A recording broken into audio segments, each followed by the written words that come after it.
Salut à tous les amis ludistes. On se retrouve aujourd'hui en direct de la boutique Fun Games pour un nouvel épisode de T'as capté, la rubrique qui explique un jeu, le temps de tenter, finisse d'infuser. Aujourd'hui, on vous parle de Seven Wonders Dice, un jeu d'Antoine Bauza, illustré par Agnès Ripoche et édité chez Repos Productions. Un jeu pour 2 à 7 joueurs à partir de 10 ans et des parties d'environ 25 minutes. Ah, l'Antiquité. Une période prospère pendant laquelle de grandes cités furent bâties, de grandes merveilles furent construites, de grands peuples naquis, et qui, soit dit en passant, se faisaient aussi un petit peu la guerre quand même. Dans Seven Wonders Dice, vous êtes donc à la tête d'une des plus grandes cités du monde antique. Votre objectif sera de bâtir les différents bâtiments, de commercer, de construire la plus grande merveille, et pour dominer les cités adverses. Une partie de Seven Wonders Dice se déroule donc en tours successifs, pendant lesquels vous devrez toujours commencer en lançant les dés, justement. Pour ça, vous avez à votre disposition ce petit forum. À chaque tour, vous allez fermer le forum, ici. Un joueur va simplement mélanger les dés.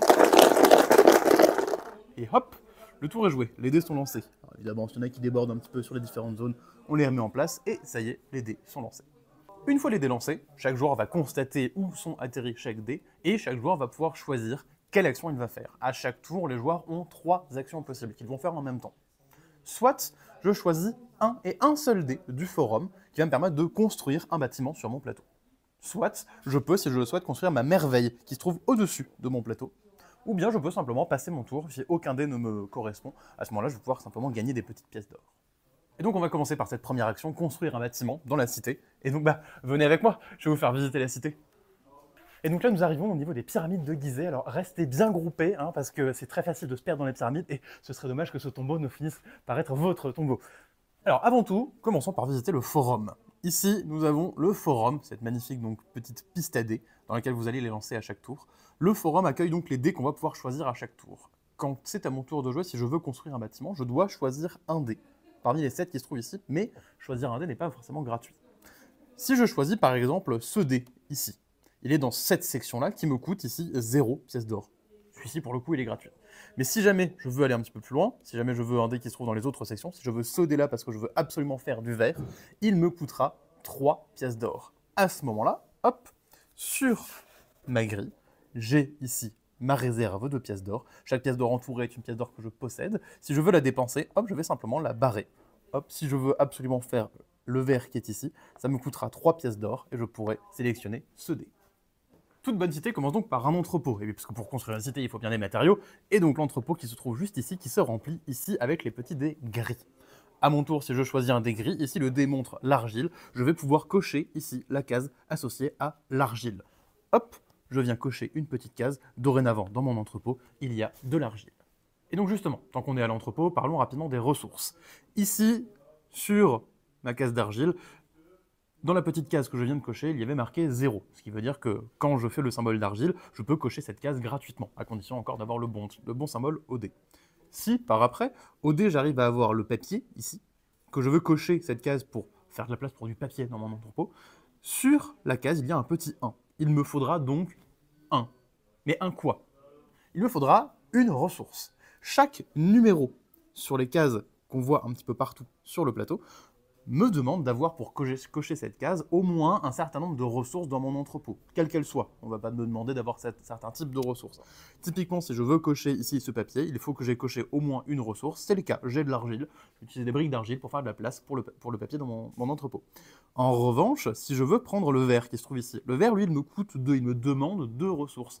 Alors en l'état, malheureusement, je n'en ai qu'un seul. Alors je ne sais pas bloquant pour autant.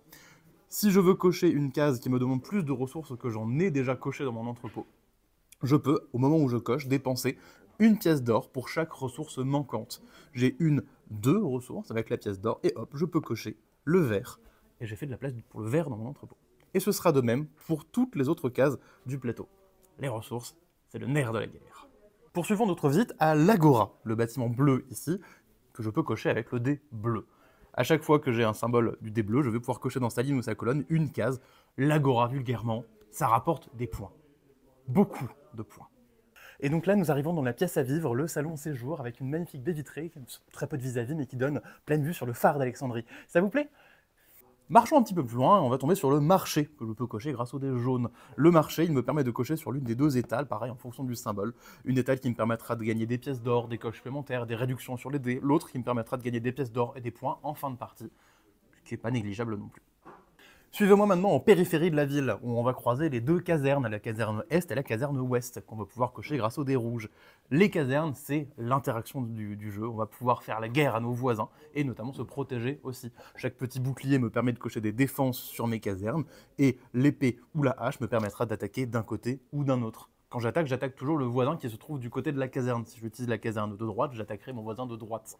Je vais marquer les points indiqués ici. Cependant, chaque bouclier coché chez mon adversaire, c'est un point en moins que je marquerai. Donc je vais remettre le bon résultat. Ici, c'est 3, moins le nombre de boucliers de mon adversaire, puisque chaque défense adverse rend moins efficace mon attaque. Poursuivons donc cette visite et on arrivera ici à l'université. L'université qu'on coche avec le dé vert. 3 lignes à l'université, je coche dans une ligne en fonction du symbole que j'ai sur le dé, comme toujours. La première ligne me permet d'avoir des petits bonus, des réductions quand j'achète certains dés. La deuxième, des points de victoire. Et la troisième, qui me permet de débloquer les dés bonus. Et donc nous arrivons maintenant dans les jardins, avec ces magnifiques... Ah non, attention avec cette plante-là, elle est hallucinogène. Oui, Babylone, mon frère. Allez, suivez-moi. À chaque fois qu'un joueur arrive au bout d'une des pistes de l'université, il va pouvoir introduire du coup en jeu l'un des dés bonus, des dés supplémentaires.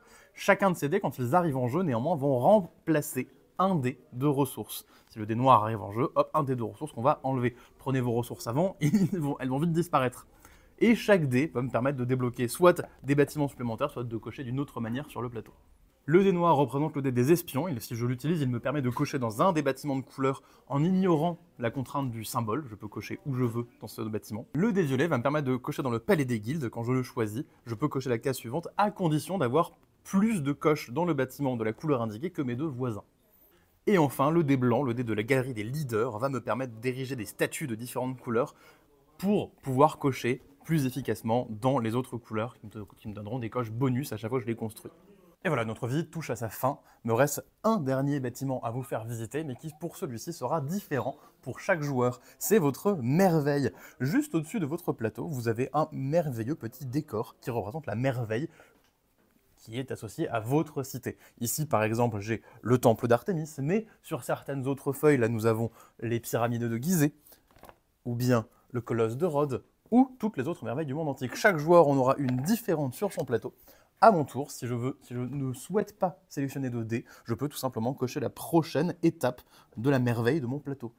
Comme dit, toujours en ayant les ressources indiquées. Chaque merveille a des effets différents. Chaque joueur en tirera profit d'une manière différente. Et donc une fois que chacun a fait son action, hop, on va simplement refermer le forum, le remélanger, hop, et c'est reparti pour un tour, etc., etc.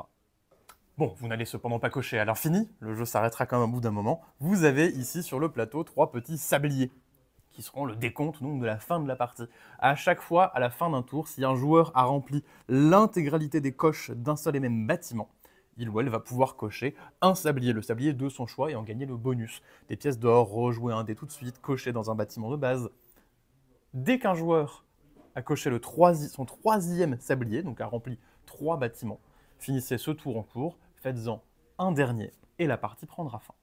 Et donc une fois que vous êtes arrivé au bout du jeu, vous avez fait le dernier tour de jeu, prenez simplement la petite plaquette de score, chacun compte ses points, et celui qui a le plus de points sera désigné donc plus grande cité de l'Antiquité. Et voilà, vous savez maintenant tout de Seven Wonders Dice, un merveilleux petit jeu de dés. Qui n'a rien à envier à ses grands frères. À la semaine prochaine.